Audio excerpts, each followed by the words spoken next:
ำงานไปท่องเที่ยวดูแผนที่ปักหมุดหาจุดหมายปลายทางหรือต้องการใช้เลนโปรเกรสซีฟไว้มองไกลมองกระจกซ้ายกระจกขวา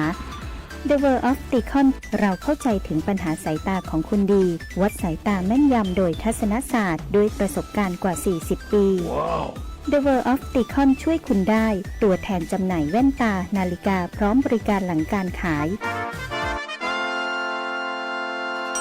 มาเลยที่ The World of Ticon มุมแยกกาดน้ำทองถนนภูเก็ตตำบลนาจักอำเภอเมืองแพร่จังหวัดแพร่โทร0819520545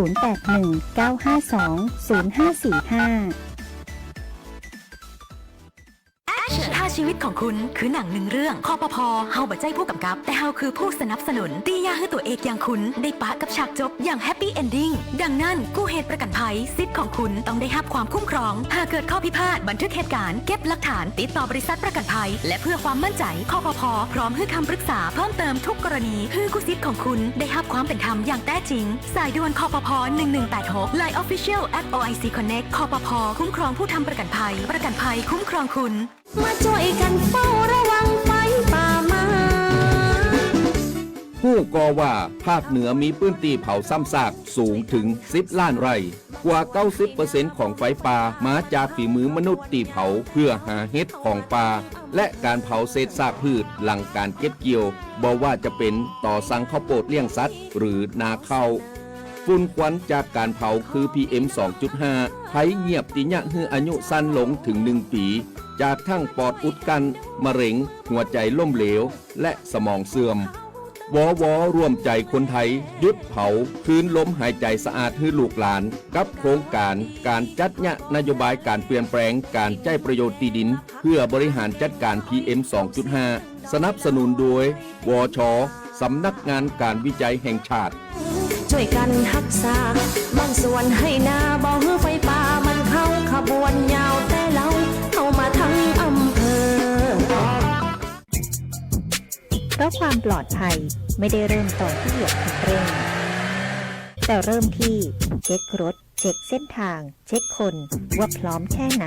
ออกเดินทางทั้งทีอย่าให้คำว่าไม่เป็นไรพาไปเสี่ยงองค์การบริหารส่วนจังหวัดแพร่ห่วงใยทุกท่านตลอดการเดินทางไม่ว่าจะเดินทางใกล้ไกล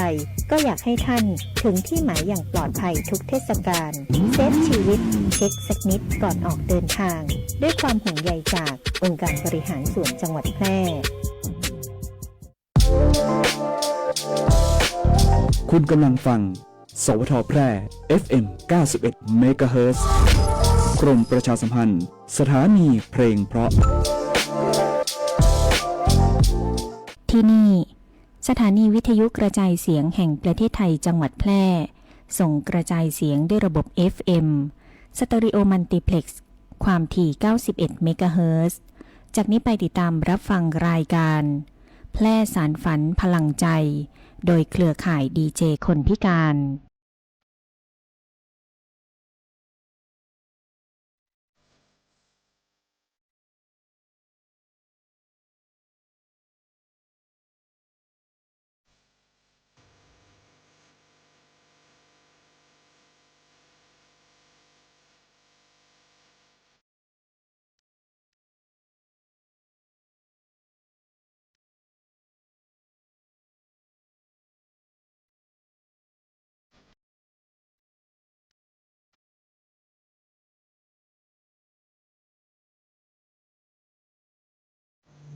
เจ้ามาแล้วสวัสดีเจ้าคุณผู้ชมคุณผู้ฟังติเคารพฮักและคิดถึงทุกท่านนะเจ้ายินดีต้อนรับคุณผู้ฟังเข้าสู่รายการแพร่สารฝันพลังใจนะเจ้าทุกวันเสาร์กับวันอาทิตย์เวลาดี 15:10 นาทีถึง 16 นาฬิกานะเจ้ารายการแพร่สารฝันพลังใจออกอากาศรับชมรับฟังได้2 ช่องทางนะเจ้าทางคืนวิทยุออนแอร์ออนไลน์คืน91 เมกะเฮิรตซ์วิทยุสวทแปรนะเจ้ามีพร้อมทั้ง Facebook ออนไลน์ตัวนะเจ้าคุณผู้ชมคุณผู้ฟังวันนี้เรามาพบมาปะมาเจอกันตรงกับวันอาทิตย์ที่3 พฤษภาคม 2569นะเจ้าคุณผู้ชมคุณผู้ฟัง ตอนนี้คุณผู้ชมคุณผู้ฟังรับชมรับฟังอยู่ที่ไหนต่างใดของเจ้าส่งสัญญาณรับฟังเข้ามาว่าขึ้นฟังฮับชัดเจนดีกว่าเจ้าคุณผู้ชมคุณผู้ฟังถ้าหากอยากฟังเพลงหยังชื่นชอบเพลงหยังก็แนะนำเข้ามาได้นะเจ้า0545235516นะเจ้าโดยนี้ข้าเจ้าจำนงชัยพงษ์พิทักษ์มาอยู่เป็นเปี้ยนคุณผู้ฟังวันนี้มาพร้อมกับคุณมะยุรีเขียใจนะเจ้าสวัสดีเจ้า เจ้าสวัสดีเจ้า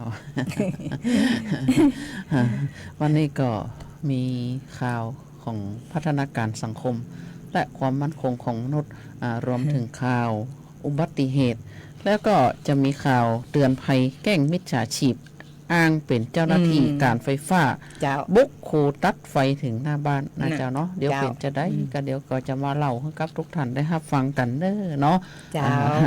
เป็นได้พ่องนะเจ้าเนาะ อืม ห้อนก็นะ เจ้า โอ้ห้อนขนาดนักเลยเนาะทางนี้ก็โอ้ยเกือบจะ40องศานะเจ้าเนาะ เจ้า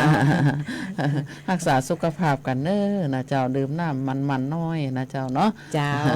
กินข้าวต้อนกันเสร็จแล้วเนาะอ๋อก็มาห้าฟังข่าวสารสาระดีๆ มีประโยชน์มาฝากคุณผู้ฟังนะเจ้าเนาะสลับกับเพลงมวนๆสบายๆยามบ่ายขายเส้นขายเอ็นกันนี่นะเจ้าเนาะคุณผู้ฟังเจ้า เจ้ารับพักผ่อนให้เพียงพอโดยนะเจ้าเนาะ เจ้า บางครั้งบางทีมันก็ฮ้อนนะมันรับบ่ค่อยได้นะเจ้าเนาะโดยเฉพาะบ้านที่เป็นบ้านเฮือนใหม่เนาะสมัย เจ้า เจ้าเป็นละออนเนี่ยโอ้ยต้องถูบ้าน 2 รอบ3 รอบพุ่นน่ะมันแรงนะอันมันรับบ่ได้นะเจ้าเนาะมันฮ้อนเฮานอนปุ๊บเนี่ยมันฮ้อนแผ่นหลังเฮาปับๆเลยนะเจ้าเนาะ เจ้า ก็เป็นกำลังใจให้ทุกท่านนะเจ้าเนาะกลางวันนี่ก็อยู่ปื้นก็ไม่ก็ตอกมันก็เย็นอยู่นะเจ้าเนาะเอาน้ำเขาโฮดแหวดตำนั่นนะเจ้าเนาะบ่ดีไปตากแดดนักนะเจ้าเนาะเพราะว่ากลัวเป็นสโตรกนะเจ้าเนาะ ใจแล้ว ถ้าเฮาออกแดดนักๆนี่นะเจ้าเนาะสโตรกมันก็เกิดขึ้นกับเฮาได้ง่ายๆเพราะเฮาเป็นกลุ่มเบาบางเป็นผู้สูงอายุหรือว่าเป็นผู้ป่วยโรคความดันเบาหวานอย่างเชี่ยนะเจ้าเนาะก็ต้องระมัดระวังโดยนะแล้วก็ระเด็กละอ่อนช่วงนี้ก็เป็นช่วงที่ปิดเทอมนะเจ้าเนาะ ใจ ก็ แล้ว ต้องหมันดูแลตัวเองว่าลูกหลานของเฮาเนี่ยโอ้ยเล่นมือถือนักกอบางท่านบางคนก็บ่จิเล่นเนาะมือถือนี่นะเปิ้นจะไปกลางตรงกลางนาไปหาปูหาหอยนะก็เสี่ยงต่อการพัดตกน้ำนะเจ้าเนาะท่าน ใช่ ก็ต้ แล้ อง ว ดูแล เนาะ ลูกหลานท่านพ่องเนาะช่วงปิดเทอมเนี่ยก็จะเปิดเทอมอยู่แล้วเนาะ เจ้า ช่วงนี้เราไปเบรกฟังเพลงกันกำกาปะน้ เจ้า อง วันนี้ก็มีมิทักเป็นรายการของเฮาแนะนำเพลงกันเข้ามานะเจ้ากำเดียวเฮาไปหับฟังเพลงกันสักเพลงก่อนแล้วมาติดตามในช่วงต่อไปนะเจ้า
าวสารหน้าหู้อู้ม่วนจวนฟัง ในช่วง อู้ข่าวเล่าสู่กันฟัง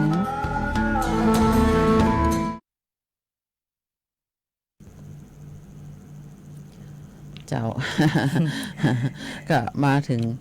ช่วงแรกของเฮาเนาะ เจ้า ก็มีข่าวอุบัติเหตุนะเจ้าเนาะอุบัติเหตุนี่โอ้ยติวเอามาอู้ทุกวันนี่นะที่เจ้าจัดนะเจ้าเนาะ เจ้า ก็เพื่อเป็นเขาห้องว่าเป็นอุทาหรณ์ก็ว่าได้นะเจ้าเนาะหรือว่าเป็นสิ่งที่เตือนอกเตือนใจสำหรับคนที่ว่าจะขับรถไปที่ไหนตั้งไกลนะเจ้าเนาะ เจ้า ถ้าหากว่าถ้าเฮาบ่ได้เตรียมความพร้อมเนี่ยร่างกายเฮามาคืนถ้าเฮาบ่รับพักผ่อนให้เพียงพอนะเจ้าเนาะเฮาก็จะยะให้เฮาง่วงให้เฮาอันขับรถผิดพลาดไปได้นะเจ้าเนาะยิ่งช่วงเนี่ยอากาศมันร้อนนะเจ้าเนาะกลางวันเนี่ยแดดมันแยงตาเฮาเนี่ยนะเจ้าเนาะถ้าเฮารับพักผ่อนกลางคืนมันบ่เพียงพอเนี่ยเฮาก็จะมีโอกาสที่ว่าง่วงนะเจ้าเนาะเฮาจะเกิดอุบัติเหตุได้การเกิดอุบัติเหตุแต่ละครั้งแต่ละทีเนี่ยเสียทรัพย์สินตึงของเปิ่นตึงของตัวแล้วก็เสียเวลาตัวของเฮาเองตัวเองแล้วก็เสียเวลาคนดูแลของเฮาตัวเองนะเจ้าเนาะเพราะว่าบางท่านบางคนเนี่ยไปเป็นผู้ป่วยติดบ้านติดเตียงเหียนะเจ้าเนาะจากคนเฮาดีๆเนี่ยเมื่อเฮาเกิดอุบัติเหตุโดยที่เฮาบ่ได้ระมัดระวังตัวของเฮาเองเฮาบ่ได้ป้องกันตัวของเฮาเองเนี่ยนะเจ้าเนาะเฮาก็เป็นผู้ป่วยติดเตียงบางทีก็ตลอดชีวิตบางทีก็5-6 เดือนนะเจ้าเนาะแต่บางครั้งบางทีเนี่ยเฮาเตรียมความพร้อมของเฮาเต็มที่แล้วแต่ว่าคนอื่นเขาผาดพลั้งมาโจรใส่เฮานะเจ้าเนาะเพราะฉะนั้นก่อนที่เฮาจะขึ้นขับรถเฮาก็ต้องเตรียมความพร้อมของรถเช็คดูว่าเบรกมันดีก่อหม้อน้ำกาหรือว่าปัดน้ำฝนกาไฟเลี้ยวไฟใต้อย่างเนี่ยมันดีก่อนะเจ้าเนาะเฮาต้องพอเช็คคือเรียบร้อยนะเจ้าเนาะก่อนจะออกเดินทางไปไหนก็ไปเข้าอู่เหียน้อยนะช่างเปิ้นเช็คคือเฮาก็ดีนะเจ้าเนาะ เจ้า แล้วสำหรับคนเนี่ยกลางคืนก็รับพักผ่อนให้เพียงพอเหียนะเจ้าเนาะรับพักผ่อนให้เพียงพอแล้วหากว่าท่านใดเนี่ยถ้าหากว่าท่านเนี่ยง่วงนะเจ้าเนาะก็เปลี่ยนพลขับนะเจ้าบางครั้งบางทีเนี่ยเฮาเกิดเหตุฉุกเฉินก็คือว่าเกิดแมลงมาเนี่ยเฮาจะรับอยู่ดีๆนะคันท่านคันนี้นะเจ้าเนาะเฮาเกิดพดผื่นคันเฮากินยาแก้แพ้ไปเนี่ยวันพรุ่งนี้เฮาก็บ่ควรจะขับแล้วนะเจ้าเนาะเฮาต้องเปลี่ยนพลขับไปนะเจ้าเนาะบ้านเฮาจะเนี่ยเฮาง่วงนะเจ้าเนาะถ้าหากว่าท่านใดขับรถมันมืด นี่นะเจ้าเนาะสักประมาณสัก100 กิโลหรือว่าจะได้เนี่ยท่านก็ต้องลงไปล้างหน้าล้างตายืดเส้นยืดสายนะเจ้าเนาะถ้าหากว่าท่านจะเลี้ยวซ้ายเลี้ยวขวาท่านจะกะว่าท่านจะเลี้ยวตรงนี้นะเจ้าเนาะท่านก็ดูช่วงเสาไฟเอาก็ได้ถ้าหากว่าท่านกะระยะเม็ดบ่ถูกนี่นะสัก2 ช่วงเสาไฟฟ้าเนี่ยนะท่านก็ตบไฟเลี้ยวได้เลยนะเจ้าเนาะอันนี้ก็ด้วยความฮักความห่วงใยจากรายการ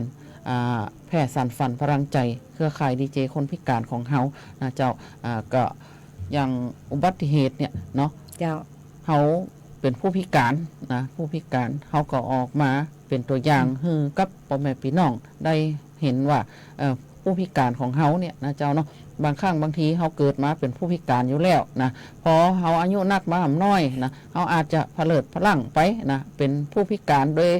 ผู้พิการทางการเคลื่อนไหวเนี่ยมันนักนะเจ้าเนาะบางครั้งบางคนเนี่ยก็ประสบอุบัติเหตุเนี่ยคือเป็นผู้พิการนะเจ้าเนาะผู้พิการอย่างอื่นเนี่ยบ่พอนักต่อผู้พิการทางการเคลื่อนไหวนะเจ้าเนาะเจ้าแล้วก็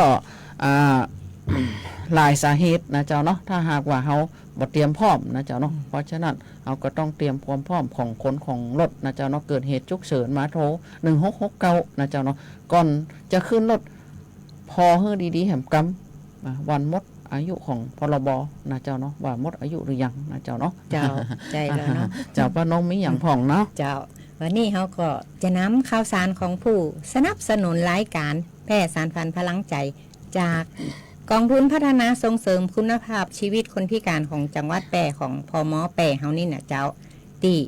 เปิ้นได้ไปทำภารกิจปฏิบัติงานกันมาตลอดตั้งแต่เริ่มทำงานกันมานะเจ้าเฮา2 คนก็ขออนุญาตหยิบยกมาสัก 2-3 อย่างมาประชาสัมพันธ์ให้กับพ่อแม่พี่น้องคุณผู้ฟังโดยเฉพาะผู้พิการผู้สูงอายุและคุณผู้ฟังทุกท่านนะเจ้าพม.แปร่ประชุมคณะทำงานเพื่อพิจารณาก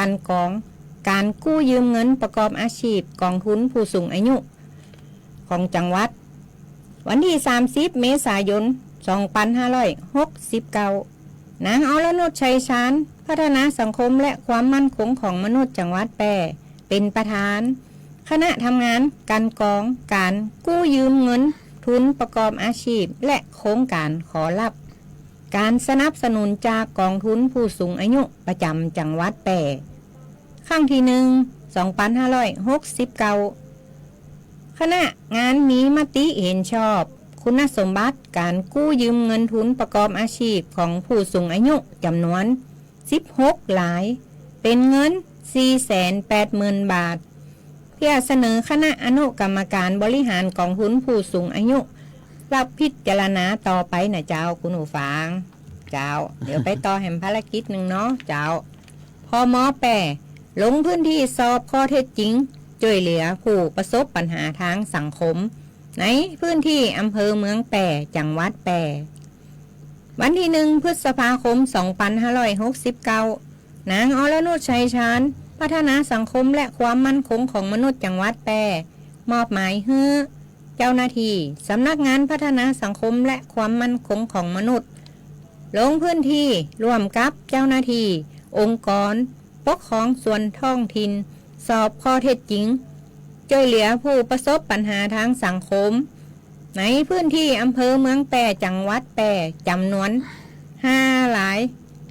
ทั้งนี้จะได้รับการดำเนินพิจารณาให้ความช่วยเหลือเป็นเงินสงเคราะห์ตามบทบาทภารกิจกระทรวงพม.โดยจะนำเข้าที่ประชุมเพื่อพิจารณาให้ความช่วยเหลือตามระเบียบต่อไปนะเจ้าคุณผู้ฟังคุณมายุรีเจ้า เจ้าพัฒนาการสังคมและความมั่นคงของมนุษย์มีทุกจังหวัดนะเจ้าเนาะจังหวัดแปรของเฮาก็อยู่ที่สารกลางเดี๋ยวนี้ก็ย้ายไปอยู่ที่หลังฮั่นน้อยเนาะหลังอำเภอเนาะหลังอำเภอเมืองแปรของเฮาเนี่ยนะเจ้าเนาะถ้าหากว่าท่านใดนะเจ้าเนาะต้องการกู้ยืมเงินไปเพื่อลงทุนประกอบอาชีพนะสำหรับผู้ที่ว่ามีอาชีพอยู่แล้วนะเจ้าเนาะถ้าหากว่าท่านมีเงินบ่พร้อมนะเจ้าเนาะบางครั้งบางทีก็อาจจะเป็นคนที่ขายก๋วยเตี๋ยวก็ดีเนาะเป็นไม่กล้าเนาะบางท่านบางคนก็อาจจะเป็นช่างตัดผมก็ช่างซ่อมรองเท้าก็อุปกรณ์มันบ่มีนะเจ้าเนาะเปิ้นเป็นช่างอยู่แล้วนะเปิ้นทำอยู่แล้วแต่ว่าบางครั้งบางทีอุปกรณ์มันชำรุดเสียหายไปแต่ก็บ่มีเงินจะไปซื้อนะเจ้าเนาะท่านก็ยื่นขอกู้ได้นะเจ้าเนาะเพื่อขยายร้านของท่านหรือว่าเพื่อซื้ออุปกรณ์นะเจ้าเนาะพัฒนาการสังคมและความมั่นคงของมนุษย์เนี่ยดูแลตั้งแต่เกิดยันเสียชีวิตผู้ที่สูงอายุนะเจ้าถ้าหากว่าผู้สูงอายุเนี่ยมีอายุ60 ปีขึ้นไปและมีบัตรสวัสดิการแห่งรัฐเนี่ยถ้าหากว่าเสียชีวิตนะเจ้าเนาะพัฒนาการสังคมและความมั่นคงของมนุษย์เนี่ยเปิ้นก็ช่วยเหลือกาปงศพ 3,000 บาทใจเนาะ 3,000 บาทและหากว่าท่านใดนะเจ้าเนาะต้องการกู้ยืมเงินไปลงทุนประกอบอาชีพเนี่ยท่านก็โทรไปก่อนเนาะป้าน้องว่าเบอร์โทรอย่างก็นี่เจ้ามีเบอร์โทรที่ว่าศูนย์บริการคนพิการของจังหวัดแปรที่ว่าถ้าเป็นกองทุนกู้ยืมเงินนี่นะเจ้าไปประกอบอาชีพนี่ก็ศูนย์บริการคนพิการเบอร์โทร0545200013นะเจ้าคุณผู้ฟังแล้วของพม.แปรนี่ก็0545111572นะเจ้าคุณผู้ฟังเนาะก็จะเห็นได้ว่าตั้งพม.พัฒนาสังคมนี่นะเจ้าเปิ่นก็จะให้ความช่วยเหลือทุกคนนะเจ้าโดยเฉพาะผู้สูงอายุเนาะเด็กแรกเกิดพิการผู้ด้อยโอกาสที่ว่าต้องการรับความช่วยเหลือนะเจ้าบ่ว่าจะเป็นปรับสภาพแวดล้อมที่อยู่อาศัยเนาะสมมุติว่าช่วงหน้าฝนอย่างนี้ฝนตกหลังคาหัวเฮาก็อยากรับความช่วยเหลือก็เฮ้ยไปยื่นคำร้องไว้ได้นะเจ้าคุณผู้ฟังเนาะหรือว่าจะเป็นผู้สูงอายุสมาร์ทเนาะตะกอนเนี่ยส้วมเนาะส้วมมันหนังย้องได้เนาะพอเฮาสูงอายุขึ้นมาปุ๊บเนี่ยเฮาหนังแบบนั้นบ่ได้นะเจ้าเนาะด้วยสภาพร่างกายของเฮาโดยหัวเข่าเฮาเนี่ยมันหนังจะอันบ่ได้นะเจ้าเนาะท่านต้องการอยากปรับปรุงห้องน้ำนะเจ้าเนาะท่านก็เป็นกลุ่มเบาบางเนาะที่ว่ามีรายได้น้อยเนี่ยนะท่านก็ไปยื่นขอความช่วยเหลือจากพัฒนาการสังคมและความมั่นคงของมนุษย์เนาะเพื่อให้เปิดมาดูว่าเราต้องการปรับสภาพบ้านของเขานะเจ้าเนาะเปิดให้ได้หลายละบ่เกิน 40,000 บาทนะเจ้าคุณผู้ฟังเนาะเจ้า เพราะว่าในช่วงปีที่ผ่านมานี่ปี68นี่ก็ได้ไปหลายร้อยคนแล้วนะเจ้าคนที่ว่าเปิ้นไปมอบบ้านที่ว่าเปิ้นปรับสภาพแวดล้อมเนาะถ้าหากว่าพ่อแม่พี่น้องญาติมิตรอย่างที่ว่าต้องการอย่าปรับสภาพแวดล้อมก็ขอให้ไปยื่นคำร้องไว้ได้นะเจ้าคุณผู้ฟังเนาะ บางท่านบางคนเนี่ยก็อาจจะไปบ่ถูกนะเจ้าเนาะท่านก็ไปแจ้งตีอาสานะเป็นว่าอาสาพัฒนาสังคม ที่ใกล้บ้าน ความ เนาะ มั่นคงของมนุษย์ก็คืออสมนี่ก็ ใจแล้ว อสมนี่มันใส่หมวกหลายใบนะ เจ้า บางครั้งบางทีท่านก็บ่ฮู้จะไปไหนนะแจ้งผู้ใหญ่บ้านกำนันผู้นำชุมชนก็ได้นะเจ้าเนาะเขาเป็นพมหมดอะนะเป็นอาสาหมดอะนะ ใจ แต่ว่ามันก็จะมีบางครั้งบางทีเนี่ยองค์กรปกครองส่วนท้องถิ่นเนี่ยเปิ้นก็หารว่ามันบ่ได้เสี่ยงตังนักนะเปิ้นก็องค์กรปกครองส่วนท้องถิ่นเนี่ยเปิ้นก็จะจัดสรรงบของเปิ้นมาทำให้เหียแต่มันเป็นงบคนละตัวนะเจ้าเนาะเป็นงบคนละตัวกับของพมนะเจ้าเนาะขององค์กรปกครองส่วนท้องถิ่นเนี่ยแล้วก็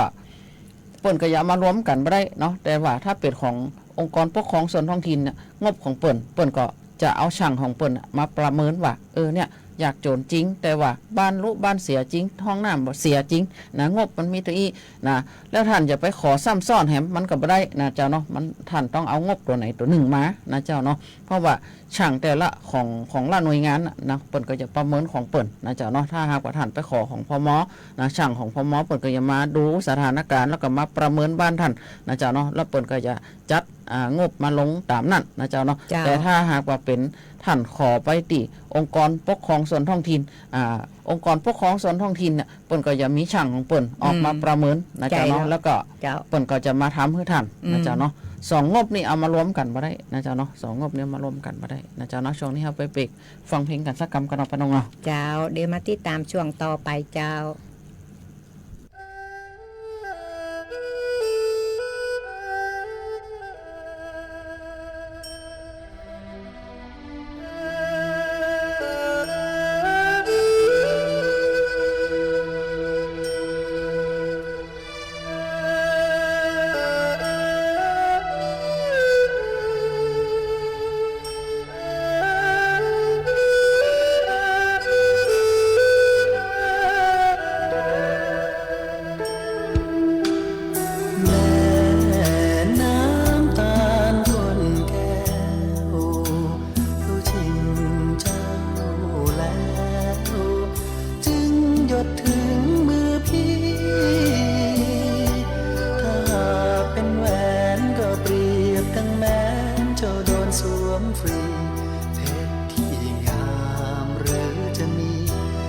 สูงยิ่งกว่าดัชนี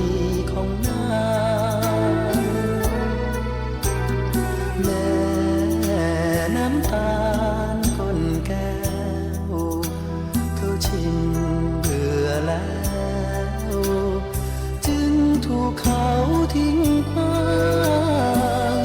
สูญสิ้นความสาวแล้วเจ้าจึงรู้ว่าเดินหลงทาง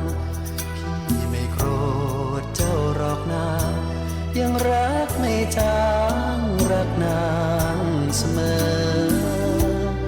ถึงพี่เป็นมือสองรองคนอื่นพี่ก็ยังยิ้มชื่นตอนรับการกลับของเธอแต่พี่ยังว่างอกพี่ยังอุ่นเสมอผ่านจากลับมาเธอพี่หลงละเมอเพ้อเฝ้าฝ่ายฝันแม่น้ำตาลก้นแก้วเขาชิมเจ้าแล้วพี่ก็ขอรักมันถึงจะเหลือเด่นเพราะผ่านคนชิม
คุณกำลังเผชิญกับปัญหาหนี้สินอยู่ใช่ไหมอย่าเพิ่งหมดหวังทุกปัญหามีทางออกธนาคารแห่งประเทศไทยมีคำแนะนำและข้อมูลที่เป็นประโยชน์ที่จะช่วยคุณจัดการหนี้ให้ถูกวิธีหากต้องการคำปรึกษาทางการเงินโทร1213แล้วกดต่อ99เป็นหนี้ต้องแก้ไขเริ่มต้นใหม่อย่างยั่งยืนย้ำอีกครั้งธนาคารแห่งประเทศไทยโทร1213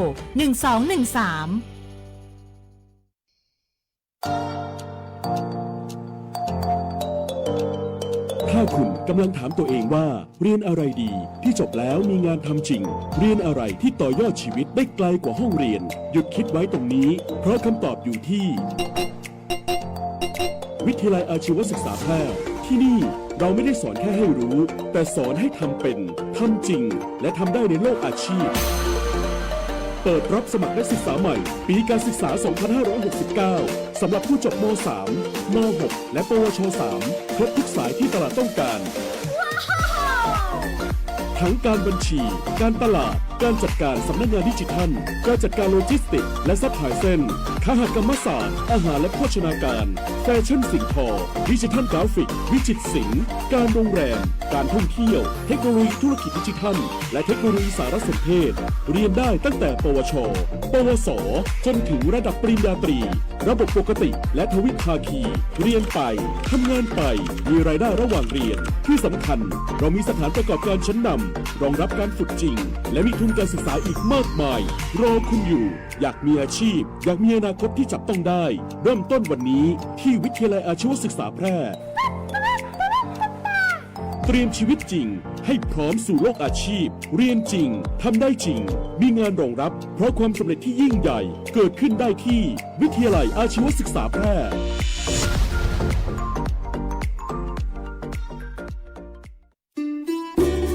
จังหวัดแพร่ขอเชิญชวนประชาชนที่มีผู้สูงอายุหรือมีอายุ 55 ปีขึ้นไปในครอบครัวร่วมกันลดปัจจัยเสี่ยงที่ส่งผลต่อสุขภาพชีวิตดังนี้บ่อเต้าเน้นจุดที่ต้องระวังได้แก่ ห้องน้ำเพื่อมีราวก็ข้างฝา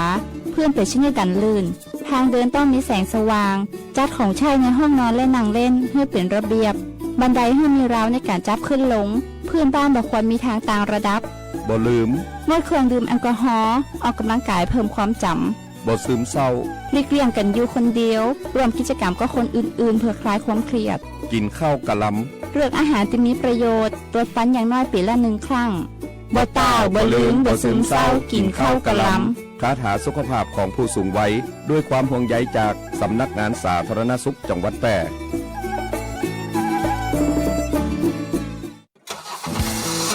ขับขี่ปลอดภัยเมืองไทยไร้อุบัติเหตุด้วยความปรารถนาดีจากสถานีวิทยุกระจายเสียงแห่งประเทศไทยจังหวัดแพร่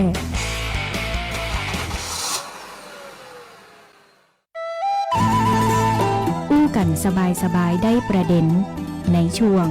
อู้ง่ายฟังมวล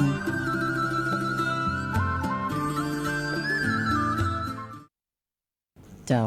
กลับมาเข้ามาสู่ช่วงอู้ง่ายฟังม่วนนะเจ้าเนาะเราก็มาฟังข่าวของพัฒนาการสังคมและความมั่นคงของมนุษย์จังหวัดแพร่ของเฮาก่อนนะเจ้าเนาะซึ่งเปิ้นเป็นผู้ประถมรายการของเฮาเองนะเจ้าเนาะเป็นผู้สนับสนุนของรายการแพร่สานฝันพลังใจของเฮานะเจ้าเนาะพัฒนาการสังคมและความมั่นคงของมนุษย์นะเจ้าเนาะเปิ้นร่วมเวทีบูรณาการวางแผนพัฒนาคุณภาพชีวิตรายครอบครัวภายใต้โครงการสร้างเสริมสวัสดิการสังคมปีงบประมาณ 2569 วันที่ 30 เมษายน 2569 นางอรนุช ชัยชาญพัฒนาสังคมและความมั่นคงของมนุษย์จังหวัดแพร่มอบหมายให้นางสาวมัชชุพรอินแก้วนักสังคมสงเคราะห์ปฏิบัติการนายอุดมครองสุขนักพัฒนาสังคมและนายสิทธิศักดิ์จักทิพย์นักพัฒนาสังคมร่วมเวทีบูรณาการวางแผนพัฒนาคุณภาพชีวิตรายครัวเรือนภายใต้โครงสร้างเสริมสร้างภายใต้โครงการสร้างเสริมสวัสดิการสังคมปีงบประมาณ 2569 โดยศูนย์พัฒนาราษฎรพื้นที่สูงจังหวัดแพร่ณห้องประชุมเสวนาพระคิคเนศสำนักเทพจันทร์ตะคุบตำบลสวนเขื่อน อำเภอเมืองแปร่จังหวัดแปร่นะเจ้าเนาะอันนี้ก็จะหันได้ว่าพัฒนาสังคมและความมั่นคงของมนุษย์เนี่ยเปิ่นเข้าทุกพื้นที่นะเจ้าเนาะเปิ่นบละทิ้งไข่ไว้ตั้งหลังจะเป็นกลุ่มผู้สูงอายุกลุ่มบอบบางหรือว่ากลุ่มผู้พิการของเฮานะเจ้าเนาะกลุ่มผู้พิการของเฮาเนี่ยเปิ่นก็ส่งเสริมอาชีพสารพัดนะเจ้าเนาะจะเป็นอาชีพที่ว่าทำดอกไม้ประดิษฐ์ก็ดีหรือว่าผ้าดนมือก็ดีหรือว่าจะเป็นกลุ่มทำพรมเช็ดเท้าก็ดีนะเจ้าเนาะเมื่อเปิ่นทำเสร็จเรียบร้อยแล้วทางพัฒนาการสังคมและความมั่นคงของมนุษย์เปิ่นก็สนับสนุนนะเจ้าเนาะสนับสนุนหลายอย่างนะเจ้าเนาะตั้งอุปกรณ์เครื่องมือรวมถึงโปรโมทขายนะเจ้าเนาะส่งเสริมคุณภาพชีวิตคนพิการแล้วก็กลุ่มบอบบางทุกรูปแบบนะเจ้าเนาะเพื่อมีชีวิตดีขึ้นโดยบ่ทิ้งไข่ไว้ข้างหลังนะเจ้าเนาะเจ้า วันนี้นะเจ้าคุณผู้ฟังตรงกับวันที่3 พฤษภาคมวันอาทิตย์นะเจ้าคุณผู้ชมคุณผู้ฟังเหลียวหนอเนาะ เจ้า ในส่วนของบัตรสวัสดิการที่ว่าเขาจะไปรูดสินค้านี่เนาะเจ้าปกตินี่ก็ได้300นะเจ้าคุณผู้ฟังแล้วเดือนพฤษภาคมมีทางกรมบัญชีกลางเปิ่นก็ได้เพิ่มเงินให้แหม100ตั้งแต่วันที่13 เมษายนนี่นะเจ้าเพื่อไปรูดสินค้าได้400 บาทนะเจ้าแล้วจะงดเขตในวันที่12 พฤษภาคมนี่นะเจ้าเฉพาะเดือนนี้เดือนพฤษภาคมนี่นะเจ้าคุณผู้ฟังเปิ่นแล้วเดือนต่อไปก็จะโปรดติดตามฟังรับฟังข่าวสารว่าทางกรมบัญชีกลางเปิ่นก็จะรายงานงวดต่อไปว่าจะได้รับแหมเดือนใดนะเจ้าคุณผู้ฟังแล้วในส่วนของเบี้ยผู้สูงอายุผู้พิการเงินอุดหนุนบุตรเด็กแหลกเกิดที่ว่าได้เดือน600 บาทต่อเดือนนี่นะเจ้าส่วนของเดือนพฤษภาคมนี่ก็ทางกรมบัญชีกลางก็จะโอนเงินเข้าบัญชีในวันศุกร์ที่8 พฤษภาคม 2569ที่จะถึงนี่นะเจ้าคุณผู้ชมคุณผู้ฟังป่อแม่ใจจุ่มๆไว้หนอเนาะ เพราะว่าวันที่9 ที่10ตรงกับเสาร์อาทิตย์นะเจ้าคุณผู้ฟังคุณมายุรีเจ้าเจ้าเฮาก็มาถึงข่าวเตือนภัยนะเจ้าเตือนภัยมิจฉาชีพแอบอ้างเป็นเจ้าหน้าที่การไฟฟ้าบุกขู่ตัดไฟถึงหน้าบ้านย่ำเตือนผู้สูงอายุแม่บ้านรวมถึงเด็กที่อยู่บ้านเพียงลำพังนะเจ้าเนาะระวังมิจฉาชีพแอบอ้างการไฟฟ้าใจข้อความข่มขู่นะเจ้าเนาะใจข้อความตีข่มขู่ว่าจะตัดไฟนะรีดไถเงินถึงหน้าบ้านเลยนะเจ้าเนาะเปิดใจข้อความตีน่ากลัวนะโดยมิจฉาชีพเนี่ยจะแต่งกายคล้ายเจ้าหน้าที่การไฟฟ้าเคาะประตูเรียกเก็บเงินไฟฟ้าถึงหน้าบ้านโดยจะมีการใจจิตวิทยาอู้จ่าข่มขู่กดดันให้จ่ายค่าไฟเป็นบินเป็นเงินสดเลยนะเจ้าเนาะหากบ่จ่ายจะยกมิเตอร์แล้วก็ตัดไฟทันทีอีกทั้งยังมีการเร่งรัดให้เหยื่อรีบดำเนินการโดยบ่มีช่องว่างให้เหยื่อเนี่ยได้ตรวจสอบแต่อย่างใดนะเจ้าเนาะเปิดจะอู้แบบมีจิตตะในการอู้นะเจ้าเนาะอู้แบบโน้มน้าวนะโดยเฉพาะผู้สูงอายุละอ่อนอยู่คนเดียวเนี่ยบางครั้งบางทีก็บ่ฮู้จะไปปรึกษาไผนะเจ้าเนาะโดยที่ว่าพ่อแม่ก็บ่อยู่นะแล้วถ้าหากว่าเป็นผู้สูงอายุเนี่ยลูกหลานก็บ่อยู่บ่ฮู้เนี่ยจะได้กลัวลูกกลัวหลานกลับมาบ้านกว่าเขายกหม้อไฟไปเหี่ยเนี่ยจะได้ตะกี้แม่ยังบ่อู้เปิ้นเฮกรรมขอเปิ้นเฮกรรมนี่นะกลัวลูกหลานว่าเฮ้ยจะอีนะเจ้าเนาะแต่จริงๆแล้วบ่ใจนะเจ้าน้องเป็นแก๊งมิจฉาชีพหากพบเห็นพฤติกรรมดังกล่าวข้างต้นท่านใจสติและอย่าไปหลงเชื่อเป็นเด็ดขาดนะเนื่องจากการไฟฟ้าส่วนภูมิภาคการไฟฟ้านครหลวงบ่มีนโยบายให้เจ้าหน้าที่เรียกเก็บเงินตามบ้านนะเปิ้นบ่มีนโยบายให้เจ้าหน้าที่ออกมาเรียกเก็บเงินตามบ้านจองของพี่น้องประชาชนนะใจแล้วเนาะถ้าหากว่าสงสัยเกี่ยวกับการชำระค่าไฟฟ้าเนี่ยสามารถ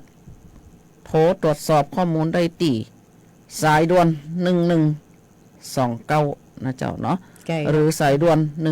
1130นะเจ้าเนาะถ้าหากว่าท่านเนี่ยเจอแบบนี้นะเจ้าเนาะท่านก็จะไป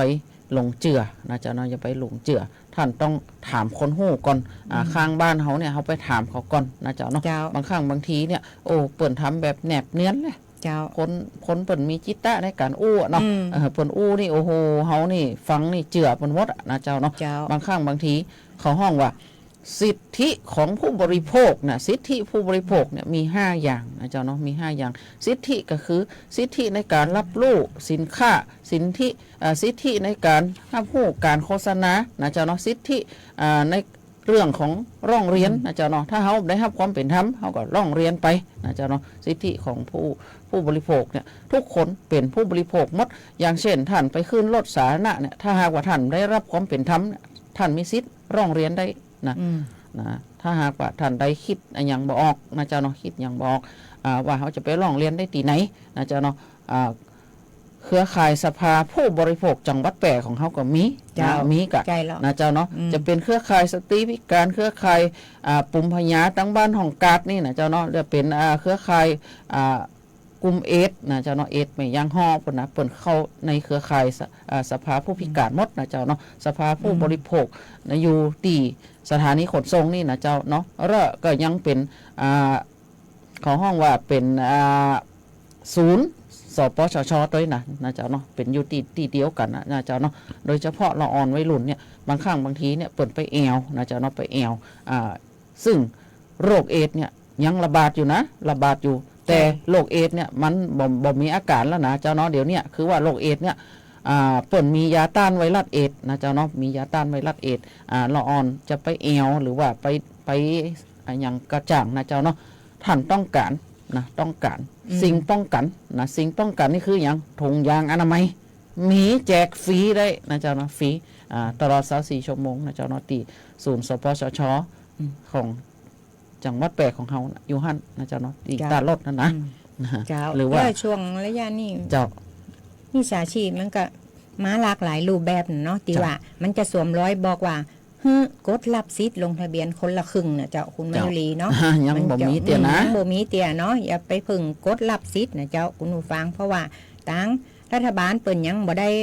ออกมาแน่นอนเตียนะเจ้าคุณผู้ฟังเนาะกดรับสิทธิ์นี่อย่าพึ่งกดรับนะเจ้าคุณผู้ฟังเจ้าท่านอาจจะสูญเงินไปฟรีๆนะเจ้าเนาะเงินที่ท่านเก็บมาตลอดชีวิตเนี่ยท่านอาจจะสูญฟรีไปเพราะฉะนั้นการลงทะเบียนรับสิทธิ์อย่างกระจ่างเนี่ยนะเจ้าเนาะจะเป็นสิทธิ์บัตรสวัสดิการแห่งรัฐกะสิทธิ์คนละกึ่งกันเนี่ยท่านฟังข่าวจากทางสวทเฮาเดี๋ยวเปิ่นถึงจะประกาศให้ฟังหรือบ้าน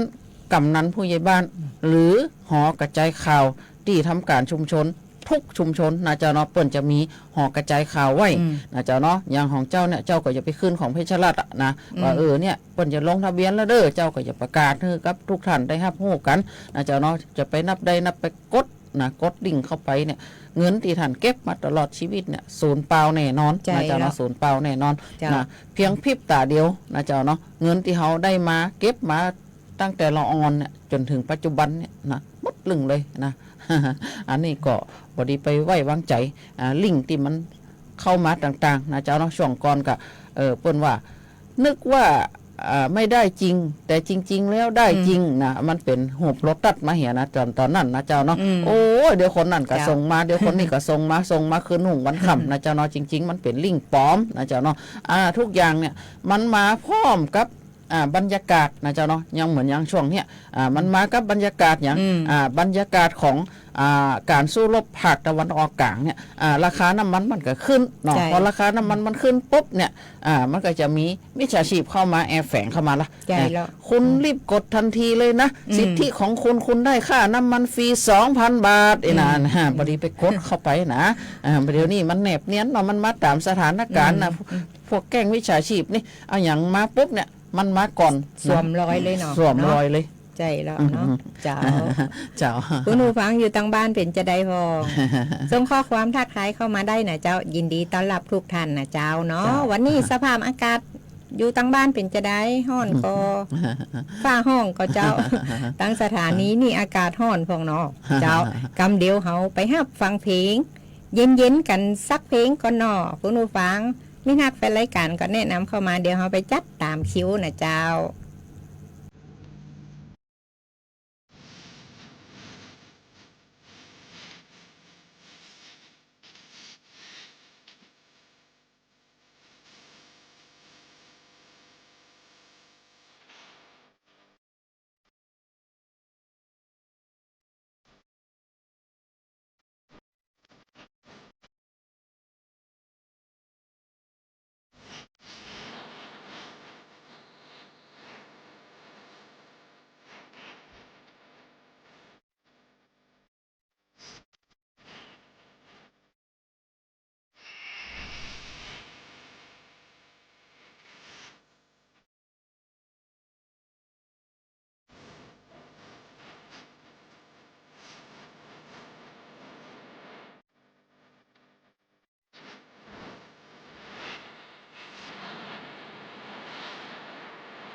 แบ่งกันปั่นความหู้ในช่วงนานาสาระ เจ้า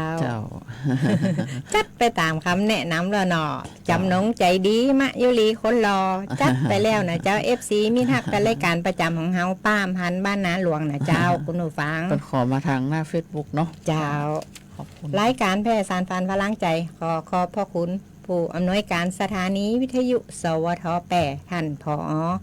กำปนาดพอจิตพร้อมกับเจ้าหน้าที่ที่เปิ่นอำนวยความสะดวกให้กับรายการแพร่สารพันพลังใจกราบขอบพระคุณเป็นอย่างสูงนะเจ้า ก็ขอทักทายแฟนรายการทั้ง8อำเภอของจังหวัดแปะของเฮาแล้วก็รอบๆจังหวัดแปะที่เครื่องเสียงส่งถึงนะเจ้าเนาะแล้วก็ขอทักทายทางหน้า Facebook โอ้หน้า Facebook นี่ไปทั่วโลกเลยนะเจ้าเนาะถ้าทางหน้า Facebook นี่จะไปทั่วโลกเลยนะเจ้าเนาะที่ไหนถ้าว่ามีเน็ตนะเจ้าเนาะสวัสดีเจ้าคุณนิยายนะโอ้ยเป็นมิตรรักแฟนรายการประจำของเฮาเลยนะเจ้าเนาะสวัสดีเจ้าปีบ่าวสุดหล่อของเฮานะคุณเดือนหรือวัฒนานนท์นะเจ้าเนาะสวัสดีเจ้าคุณการจนานะเจ้าเนาะสวัสดีเจ้าคุณพี่สุรีรัตน์นะเจ้าเนาะสวัสดีเจ้าคุณยุ้ยสวรักษ์นะเจ้า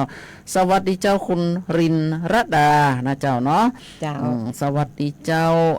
คุณสายน้ำบ่ไหลคืนสวัสดีเจ้าคุณป้าอำพันธ์บ้านนาหลวงสวัสดีเจ้าคุณปวีนาสวัสดีค่ะคุณส้มโอนี่เจ้าของฟาร์มเฮ็ดนะเจ้าเนาะสวัสดีเจ้าคุณปิ่นรักนะเจ้าสวัสดีเจ้าคุณป้าอำพันธ์นะขอบคุณจัดนักจัดหลายนะเจ้าเนาะสวัสดีเจ้าคุณลุงนครนะเจ้าเนาะขอบคุณจัดนักจัดหลายทุกท่านทุกคนถ้าหากว่าบ่ได้จื่อออกมาก็ขออภัยโดยนะเจ้าเนาะบางครั้งบางทีมันก็แฟนรายการเยอะนะเจ้าเนาะวันนี้ก็อาจจะหล้ำไปพ่องนะเจ้าเนาะเจ้าก็เพิ่นก็ฟังตังวิทยุก็บ่ได้ส่งข้อความทักทายหาก็ส่งใจมาหานะเจ้าหลายท่านหลายคนนะเจ้าเนาะเปิ่นขับรถอยู่เปิ่นก็ฟังรายการของเฮานะเจ้าเนาะ